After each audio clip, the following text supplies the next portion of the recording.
Did you just call her? He said, yes, sir, I did, because that's my wife. He said, you call her honey? That's my wife. What's up, dude? How you doing? He said he called the dude. He said, okay, get her to the door. She said, thank you for your patience, sir. Here's your money, and I know you have a busy day. And if you move on, it's all right. I thank you so much for your patience. He said, all right. He said, but can I ask you a question before I leave? I don't mean to be ignorant. I don't mean to be disrespectful. But I just want to ask you again. Did he call you husband? She said, yes, he called me honey. She said, but you got a minute? He said, husband. Tell somebody this is a 3-day miracle. This is a 3-day turnaround. And look at somebody say, every time I turn around, the Lord keeps saying,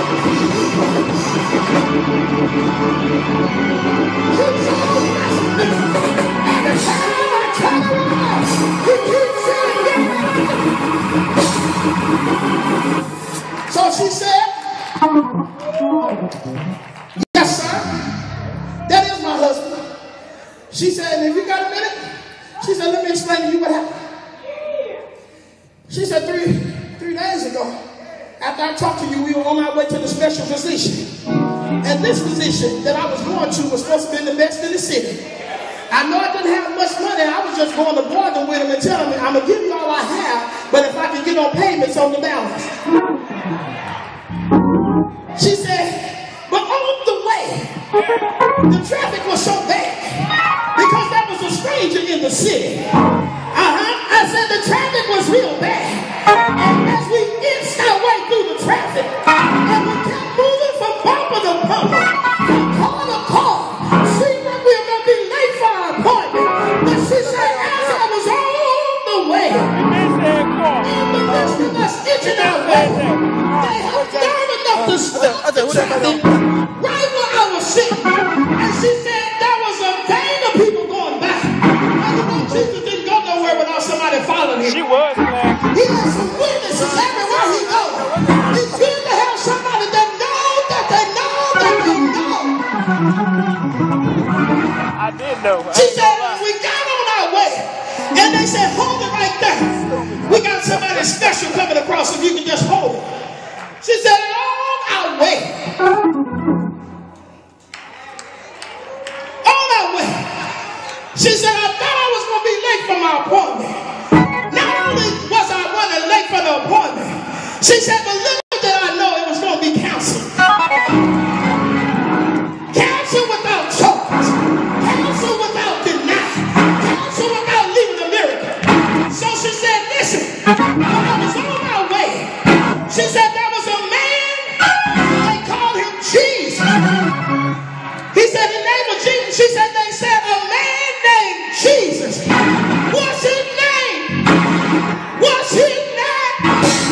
So she said there was a man called Jesus. And as he was passing by, roadblock, as he was passing by, he laid hands on my husband. And then when he laid hands on my husband, he was thrown back in his right mind. He had all the activity of his limbs. He was clothed in his right. Somebody say right now. She said, and whatever that was that he had, no longer the same, no longer bothering him, no longer in the cemetery, no longer striking his body against the tombstone, but God clothed him in his right mind. And the doctor, the little change I had to take to the doctor, I was able to turn it around. I was able to turn my vehicle around. Get out of luck. And she said, today, I got your money because I met a man called Jesus. I met a man called Jesus. Somebody shout the name Jesus. Jesus. Jesus. Oh my God, I got to let you go now.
She said, I already know who you are. You're the tax collector. He said, but wait a minute.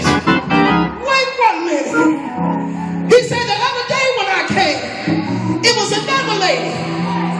She said, I am the lady. She said, he said, but here you are. Your hair laid and fried, leaning to the side. Here you are. Smelling like Chanel #5, white diamond. Here you are.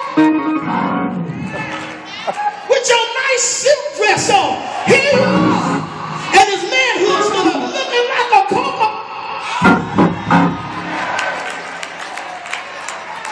He said, let me get these taxes and get on out of here. But when I seen the other day, didn't look like this. When I seen the other day, didn't act like this. She said, first of all, let me say I'm sorry for how I acted. She got a new attitude. You might be when you get on your Easter clothes, your attitude change. Don't you fool yourself. You know how you get when you know you're looking good and you done looked in that mirror, honey, your attitude changes. People that you walk past, you speaking to today. She said, that's me. She said, here's your taxes and I'm sorry what I took you through. He said, but something is going on this street. He said, something is happening on this street. Can you tell me what's going on at this house? I heard the other two. She said, well, let me tell you something. Not that I only not tell you, but I'm the woman that had the issue of blood for 12 long years. I was a person in bad shape. Didn't have much money. Spent all I had. Got sick of people taking everything that I had. So that was me. I was messed up. Wasn't able to go into society. Nobody could be around me. Nobody liked me. Look at somebody say, issues. Issues. Issues. She said, I had all kinds of issues. Such as some of you on today got a whole lot of issues. Don't know what to do about it. But she said, that was me. But she said, I made up in my mind. I didn't have much strength. Somebody told me there was a man down the road. And his name was called Jesus. And she said, if I could but just touch the hem of his garment, I will, shall be made whole. So the lady said, I ain't have much strength. I know I couldn't fight that crowd because the multitude was great. She said, but I made up in my mind. And I tell people everywhere I go, whatever your outcome is going to be, it's got to start in your mind. Woo, somebody listen. Honey, that was a shout note there. You hear me? Whatever your outcome is going to be, it's got to start in your mind. If you're going to be healed, let it start in your mind. If you're going to be successful, get it in your mind. If you're going to be on the top, get it in your mind. If you're going to stop going through, get it in your mind. About to get drunk now. Be careful. Get it in your mind. She said, I didn't have much strength, but I made up in my mind. If I could just press my way through the crowd, and if I could touch the hem of his garment, she made in her mind, I know. I don't have to get a vote of confidence from nobody. She said, I know that I'll be made whole. Didn't get real close, but got close enough. She didn't touch the hem. I don't know who taught it. She did not touch the hem. She said, if I could but touch. If I could. She touched the fringes that was attached to the hem. She touched the fringe and it was attached to the hem. So when she touched that, she didn't have to introduce herself. She didn't have to tell